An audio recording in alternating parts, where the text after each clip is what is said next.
राजस्थान में sub inspector भर्ती परीक्षा 2021 के पेपर लीक को लेकर बवाल मचा हुआ है। अब तक तो ये बात सामने आ रही थी कि सब इंस्पेक्टर भर्ती परीक्षा में पेपर माफियाओं ने डमी कैंडिडेट बैठाकर पेपर पास करवाया था। लेकिन चौंकाने वाली बात यह है कि न सिर्फ डमी कैंडिडेट बैठाकर बल्कि पूरा पेपर ही जयपुर के एक सेंटर से लीक किया गया था। एसओजी ने कई थानेदारों को अरेस्ट कर लिया है। लेकिन इस बीच अब ये केस और बड़ा होता जा रहा है।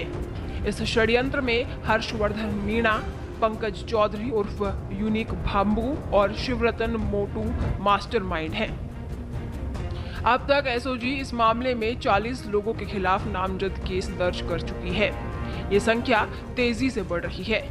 एसओजी की टीम ने जब पकड़े गए सभी प्रशिक्षु सब इंस्पेक्टर से पूछताछ की तो हैरान रह गई। एसआई भर्ती के सॉल्व्ड पेपर के आंसर सभी 14 आरोपियों से फिर से पूछे तो एक भी आरोपी आंसर का जवाब नहीं दे पाया। इतना ही नहीं, जो जानकारी बच्चों को होती है वो जानकारी भी ये नहीं दे पाए। पूछताछ के दौरान सामने आया है कि राजेश खंडेलवाल को जगदीश बिश्नोई ने लाखों रुपए देकर अपने गैंग में शामिल किया और फिर पेपर लीक करवाया। जैसे ही जयपुर सेंटर से ये पेपर लीक हुआ, जगदीश बिश्नोई, हर्षवर्धन पटवारी समेत पकड़े गए पेपर माफियाओं ने उन्हें अपने रिश्तेदारों को पूरे राजस्थान में पेपर लाखों से करोड़ों रुपए में बेच डाला। सब इंस्पेक्टर भर्ती परीक्षा का फर्जीवाड़ा सामने आने पर पूरे राजस्थान में खलबली मच गई है। कैबिनेट मंत्री किरोड़ीलाल मीणा ने भी सब इंस्पेक्टर समेत अन्य भर्ती परीक्षाओं पर भी सवाल उठाते हुए पेपर निरस्त किए जाने की बात कही है।